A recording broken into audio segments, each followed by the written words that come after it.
चलिए, कल की क्लास में हमने क्या पढ़ा था? ये मैंने एक बड़ा सा व्यंजक कराया था, धारावाही अक्ष पर चुंबकीय क्षेत्र। इसको बना के देखने के लिए बोला था, बना के देखे हो घर में? प्रैक्टिस किए हो कि नहीं किए हो घर में?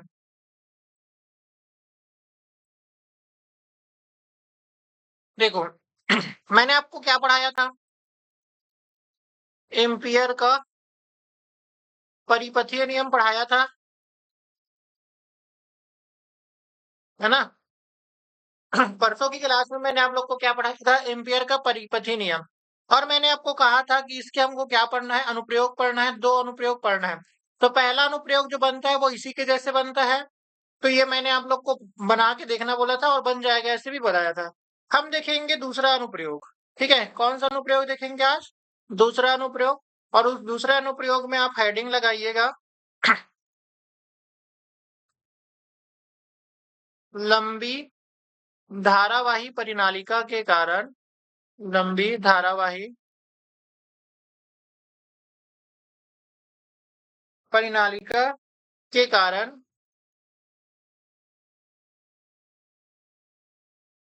चुंबकीय क्षेत्र। ये इंपॉर्टेंट है, आया हुआ सवाल है।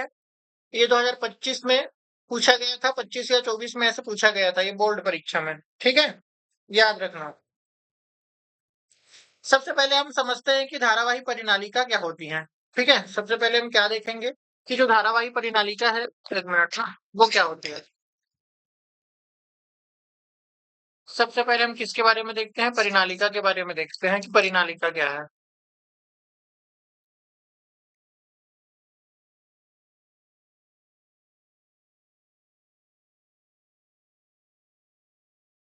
तो देखो, परिनालिका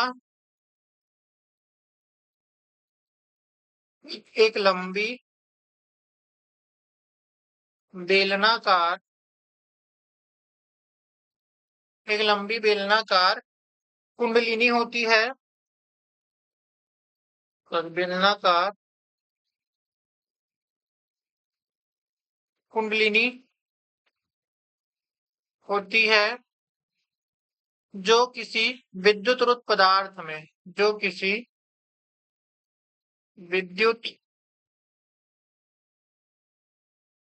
रुद्ध पदार्थ में या पदार्थ के ऊपर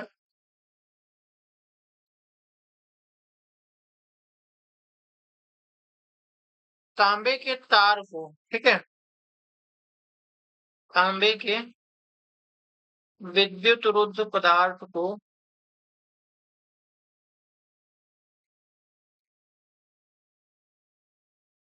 लपेट कर बनाई जाती है, लपेट कर बनाई जाती है। ठीक है, अब ये जो यहाँ पे जो विद्युत रुद्ध पदार्थ लेते हैं, जैसे चीनी मिट्टी हो गया, है ना, यहाँ पे ना, यहाँ पे जो पदार्थ लेते हैं वो क्या लेते हैं? जैसे चीनी मिट्टी हो गया, या एस्बेस्टस, ऐसे कुछ कुछ होता है, उसके ऊपर भी क्या करते हैं हम? जैसे मैं थोड़ा सा इसका बता रहा हूँ। जैसे मान लीजिए हमारे पास क्या है, ऐसे एक बेलनाकार एक विद्युत रुद्ध पदार्थ है, इस प्रकार से। ठीक है, तो हम क्या करते हैं, इसमें तांबे के तार को ऐसे लपेटते हैं।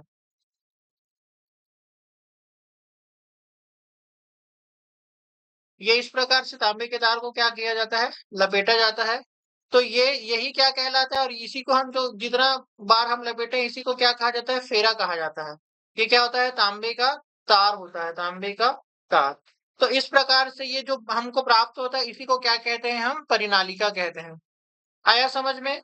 जब भी हम क्या करते हैं, किसी पदार्थ के ऊपर तांबे के तार को लपेटते हैं, बेलनाकार पदार्थ के ऊपर में, तब उसमें क्या हो जाता है? तब उसको क्या कहा जाता है? परिनालिका कहा जाता है। ठीक है, अब एक चीज आपको याद रखना है। क्या याद रखना है? कि परिनालिका के अंदर चुंबकीय क्षेत्र होता है, लेकिन परिनालिका के बाहर चुंबकीय क्षेत्र क्या होता है? शून्य होता है। क्या होता है? परिनालिका के बाहर, परिनालिका के बाहर चुंबकीय क्षेत्र क्या होता है? शून्य होता है। चुंबकीय क्षेत्र शून्य होता है। ये लाइन आपको याद रखना है कि क्या होता है जो परिनालिका के बाहर है वो चुंबकीय क्षेत्र क्या हो जाता है? शून्य हो जाता है। ठीक है? इतना याद रखना। और जो अंदर रहता है वो हमेशा क्या रहेगा? कुछ ना कुछ मान आएगा। अब इसके व्यंजक के लिए हमको क्या निकालना है? इसका व्यंजक हमको ज्ञात करना है। तो परिनालिका के अंदर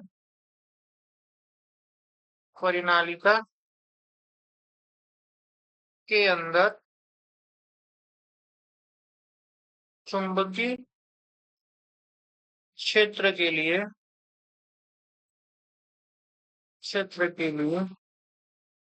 व्यंजक। देखिए, हम क्या करेंगे? परिनालिका का अनुप्रस्थ काट का क्षेत्रफल का देखेंगे। देखो, परिनालिका दिखता कैसे है? मैंने अभी बताया था, वो बेलनाकार रूप में दिखाई देता है। लेकिन अगर हम इसको अंदर से काट रहे हैं तो वो हमको कुछ इस प्रकार से दिखाई देगा। ठीक है? मैं यहाँ पे ड्रॉ कर रहा हूँ।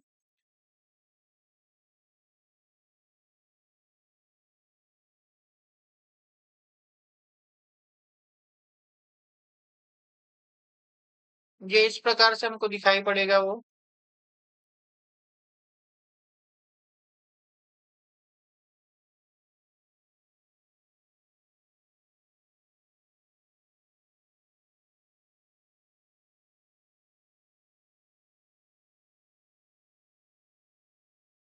ठीक है?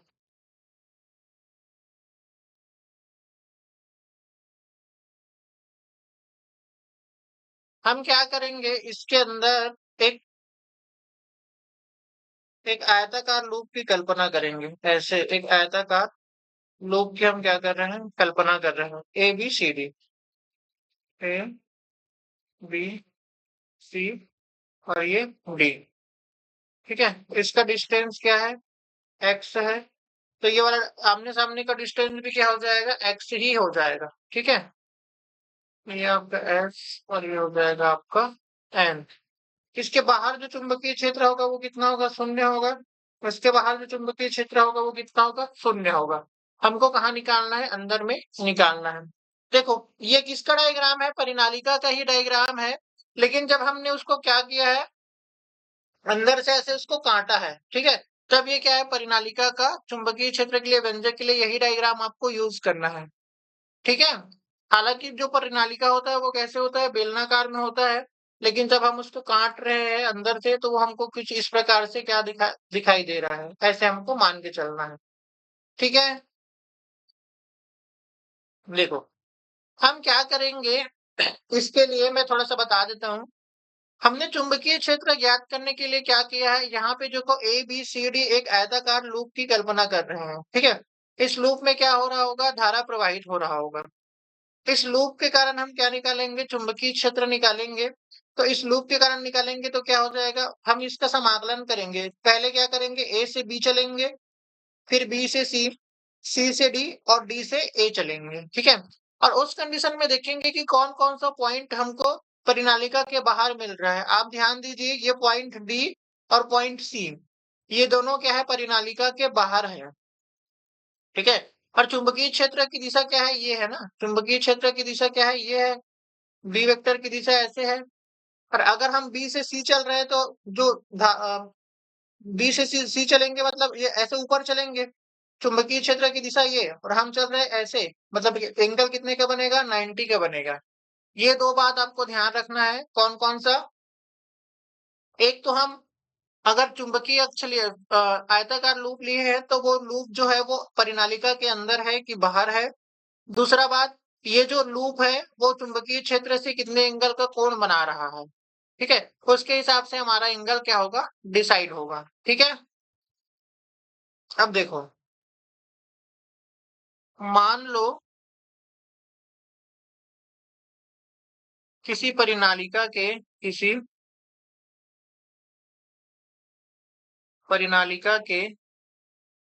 प्रति एकांक एकांक लंबाई में फेरों की संख्या फेरों की संख्या N है तथा उसमें धारा I प्रवाहित हो रही है। ठीक है? याद रखना, जब किसी जब किसी परिनालिका के अंदर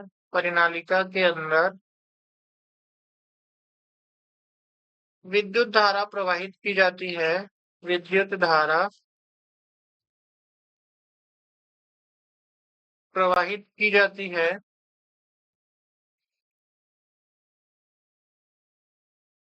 तो वह एक क्षण चुंबक की भांति व्यवहार करती है। तो वह एक क्षण चुंबक की भांति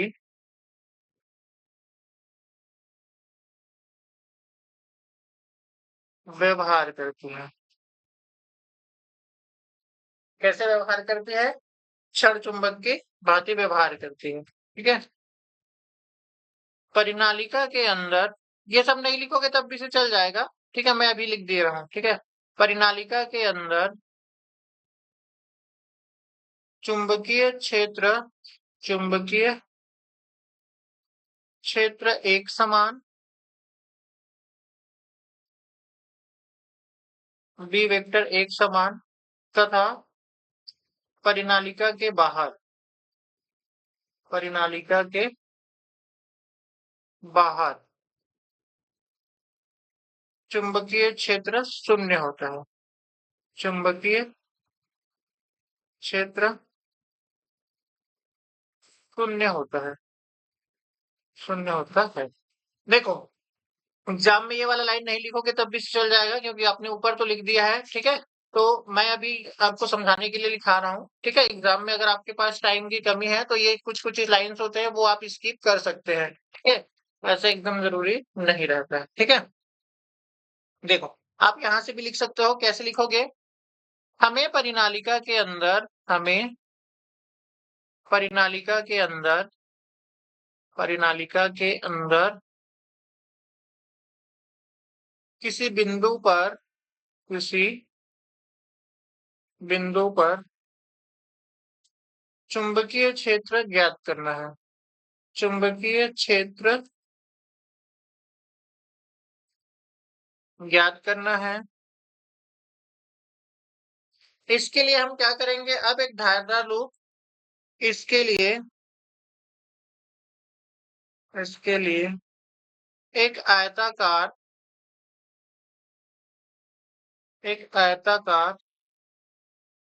धारा लूप ए बी सी डी की कल्पना करें। की कल्पना करें, जो कहाँ पे रखा गया है? जिसकी भुजाएं जिसकी भुजाएं ए बी व सी डी चुंबकीय क्षेत्र के समांतर है। यह परिनालिका के अक्ष के समांतर है। इसको क्या लिख सकते हैं? परिनालिका के अक्ष के समांतर है। परिनालिका के अक्ष के समांतर है। ठीक है, देखो, ये नीचे का लाइन लिखना जरूरी है। ठीक है, जब भी एग्जाम में लिखोगे, मैं यहाँ पे जो इन्वर्टेड कॉमा लिखा, यहाँ से ये वाला लाइन, ये आप एग्जाम में स्किप करोगे तो चल जाएगा, लेकिन ये इधर का स्किप नहीं करना है। ठीक है, नीचे वाला लाइन स्किप नहीं करना है हमें, परिनालिका के अंदर वाला। अगर आप चाहो, अगर आपको लग रहा है थ्योरी ज्यादा हो जाएगा सर, तो आप नीचे वाला लाइन स्किप कर सकते हैं। ठीक है, तब आयताकार लूप के कारण तब आयताकार लूप के कारण परिनालिका के अंदर परिनालिका के अंदर चुंबकीय क्षेत्र चुंबकीय क्षेत्र, देखो, ये ऐसे लिख सकते हैं इसको। हमको क्या करना है? एम्पियर का नियम का क्या करना है? यूज करना है। एम्पियर लूप, आयताकार loop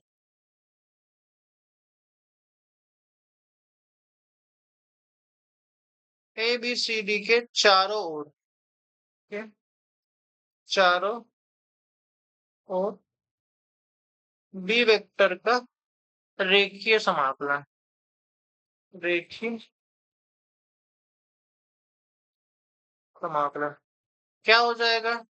integration of B vector into DL vector, यही लिखते हैं B vector into DL vector.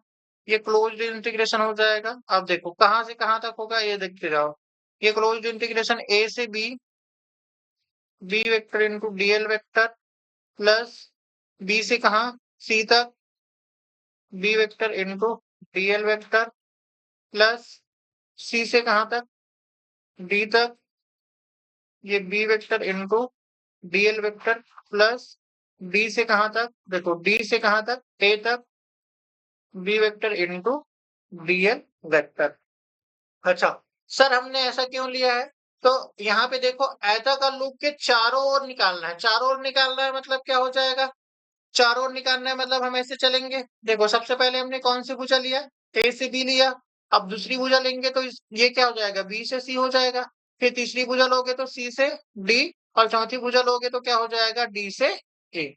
इसी वजह से हमने क्या किया है, जो रेखीय समाकलन निकलेगा चारों ओर वो कितने के बराबर होगा? उन चारों भुजाओं के समाकलन के योग के बराबर होगा। ठीक है, अब क्या करेंगे हम बारी बारी से इसका मान निकालते जाएंगे। इसको मान लेते हैं हम इक्वेशन नंबर फर्स्ट। सबसे पहले देखो हम सबसे पहले देखते हैं। ठीक है, अब हमारे पास क्या है? सबसे पहले देखो कहां से कहां तक, ए से बी तक है और B vector into DL vector. इसको जब सॉल्व करोगे तो क्या हो जाएगा? ये ए से बी, ये हो जाएगा बी, ये वेक्टर हट जाएगा, वेक्टर हटेगा तो क्या आ जाएगा? कॉस थीटा आ जाएगा। तो ये B D L cos theta, और यहां से जो थीटा की वैल्यू आएगा वो कितना आएगा? 0 आएगा। B D L cos 0, cos 0 क्यों आ रहा है वो समझ लीजिए। हम कहा जा रहे हैं? देखो ऐसे जा रहे हैं ए से बी, ये है हमारा डायरेक्शन, और चुंबकीय क्षेत्र का डायरेक्शन भी क्या है? ये है। तो चुंबकीय क्षेत्र और धारा लूप के बीच में जो एंगल बनेगा वो क्या बनेगा? 0 का बनेगा, क्योंकि दोनों सेम डायरेक्शन में है। ठीक है, और cos 0 का मान कितना होता है भाई? cos 0 का मान हम 1 लेते हैं, तो आएगा क्या? बी, ए से बी और इंटू में हो जाएगा डीएल, सॉरी वेक्टर वेक्टर हटाना है, ये हो जाएगा और ये हो जाएगा B into X. B into X का मतलब क्या हो जाएगा? ए से बी तक हमको समाकलन करना है। देखो डायग्राम में देखो, ए से बी तक का समाकलन करना है, तो सामने वाला एक्स है तो ये भी क्या हो जाएगा? एक्स हो जाएगा। क्योंकि हमने क्या लिया? आयताकार लिया है, और आयत का जो डेफिनेशन है वो क्या कहता है कि आमने सामने की भुजाएं क्या होती है? बराबर होती है। तो डी सी एक्स है तो ए बी कितना हो जाएगा? एक्स हो जाएगा। और हमको ए से बी तक की ही लंबाई लेना है, तो हमारे पास ये जो वैल्यू आएगा वो कितना आएगा? Integration of B, A to B DL का जो इंटीग्रेशन आएगा वो कितना आएगा? एक्स आएगा। ठीक है, यहां तक समस्या, ये वाला लाइन समझ में आया? क्यों ऐसा किया है? cos 0 इसलिए लिया गया है क्योंकि यहाँ पे जो ए बी है ना, देखो ए से बी तक का हमको समाकलन करना है। अभी पहले पहला स्टेप क्या है हमारे पास? ए से बी तक का समाकलन करना है, और ए से बी की अगर आप देखोगे डायरेक्शन है ना, ए से बी चल रहे हैं, तो जो जिस डायरेक्शन में चलते हैं वही क्या होता है? धारा लूप का आपका डायरेक्शन बनता है। तो यहाँ पे बी और इसके बीच जो एंगल बनेगा वो 0 का बनेगा, क्योंकि दोनों समांतर है। और 0 का बनेगा मतलब cos 0 की वैल्यू कितना लिया जाता है? 1 लिया जाता है। तो यहाँ से क्या हो जाएगा? cos 0 का मान 1 हो जाएगा। आप dl का इंटीग्रेशन निकालोगे, और dl मतलब कहां से कहां तक निकालना है? a से b तक। तो a से b तक की लंबाई क्या होगा? x होगा, क्योंकि सामने वाली भुजा भी क्या है? x है। ठीक है, समझ में आया? अब देखो, आप दूसरा वाला देखो। ठीक है, दूसरा देखोगे तो क्या हो जाएगा?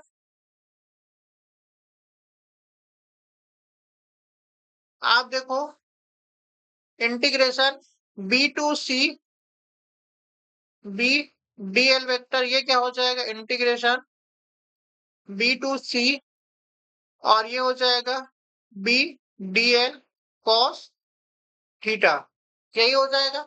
और कॉस कितना बनेगा यहाँ पे देखो? यहाँ पे जो कॉस बनेगा वो 90 बनेगा। ठीक है, मैं दिखा रहा हूं अभी, 1 मिनट। ये क्या हो जाएगा, बी डी एल कॉस 90। और कॉस 90 कितना देगा फिर ये आपको, ओवरऑल दिए देगा 0। ये क्या हो जाएगा, 0। ठीक है, क्यों 0 हो रहा है ये देख लो।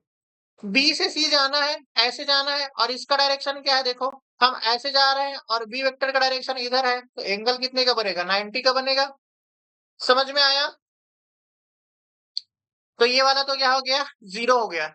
इसी प्रकार तीसरा देखो, कहां से कहां तक, सी से डी तक, B vector into DL vector, ये तो ऑलरेडी 0 हो जाएगा। क्यों 0 हो जाएगा, क्योंकि परिनालिका के बाहर, परिनालिका के बाहर चुंबकीय क्षेत्र कितना होता है, चुंबकीय क्षेत्र 0 होगा।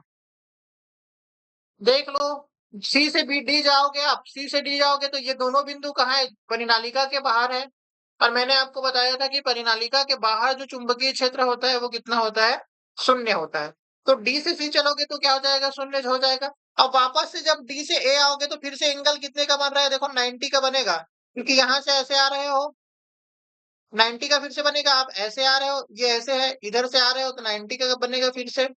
तो अगर मैं यहाँ से चौथा पॉइंट के लिए चौथा स्टेप निकालते हैं, कहां से कहां तक, डी से ए तक। ठीक है, तो वापस से जो इंटीग्रेशन आएगा इसका, वो क्या हो जाएगा, डी टू ए, है ना, कहां से कहां तक, बी डी एल कॉस 90 बनेगा, मैं सीधा लिख देता हूं, और कॉस 90 का मान 0, तो ये पूरा वैल्यू क्या आ जाएगा, 0।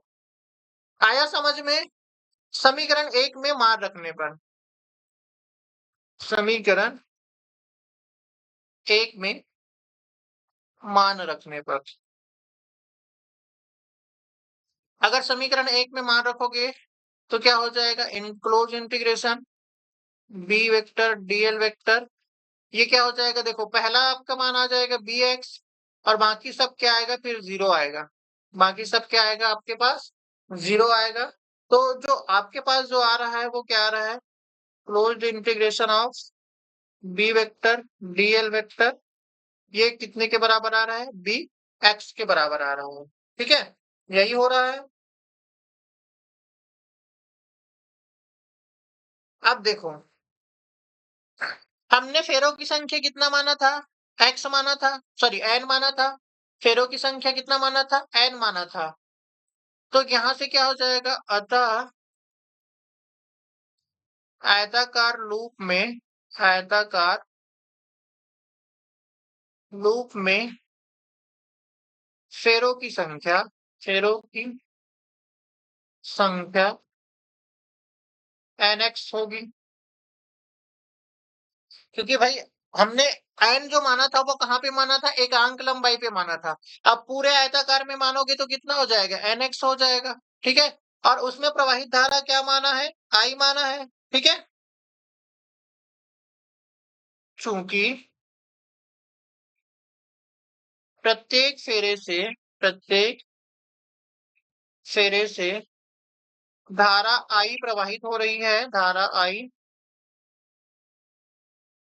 प्रवाहित हो रही है, अतः आयताकार लूप से घिरी कुल धारा एन एक्स आई होगी। ठीक है, मतलब प्रत्येक फेरे पे क्या क्या चल रहा है, धारा बह रहा है, तो टोटल धारा कितना निकल जाएगा, एन एक्स आई हो जाएगा। उसमें का हम क्या कर देंगे, मल्टीप्लाई कर देंगे तो टोटल आ जाएगा। ठीक है, अब एम्पियर के परिपथीय नियम से, अब एम्पियर के परिपथीय नियम से, एम्पियर के परिपथीय नियम से क्या होगा भाई, closed integration of B D N, ये होता है म्यू नॉट इनटू आयताकार loop A B C D से घिरी कुल धारा, से घिरी फुल धारा।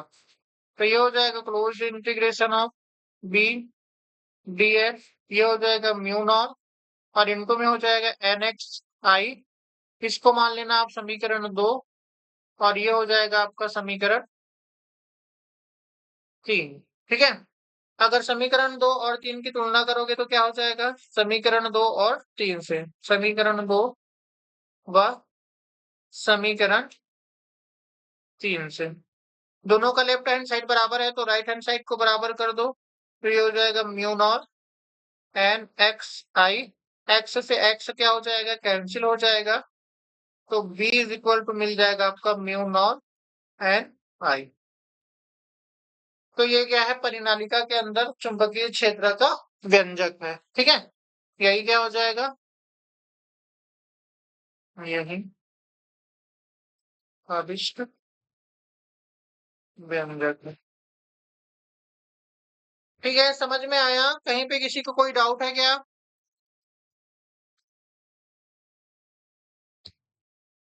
आया समझ में? सरल है, बस आपको याद ये स्टेप्स याद रखना है। कौन सा स्टेप्स आपको याद रखना है कि हमको आयताकार लूप का क्या करना है, आयताकार लूप के अंदर रेखीय समाकलन करना है। रेखीय समाकलन करने के लिए हम पहले ए से बी चलेंगे, बी से सी चलेंगे, सी से डी चलेंगे और डी से वापस से ए चलेंगे। तो आप ये जानना, जो पहला स्टेप होता है ए से बी, वहां पर ही हमारा मान आता है। बाकी तीनों जगह पे क्या हो जाएगा, तीनों टर्म्स में हमारा जो मान है वो क्या हो जाएगा, जीरो हो जाएगा। ठीक है। अब जीरो का रीजन मैंने बता दिया। एक बार रीजन क्यों होता है, 2 बार 90 डिग्री का एंगल बनता है तो वो जीरो हो जाता है। और एक बार जो जो लाइन रहता है सी से डी, वो कहाँ रहता है, परिनालिका के बाहर रहता है, इस वजह से क्या हो जाता है, जीरो हो जाता है। ठीक है, क्लियर है यहाँ तक?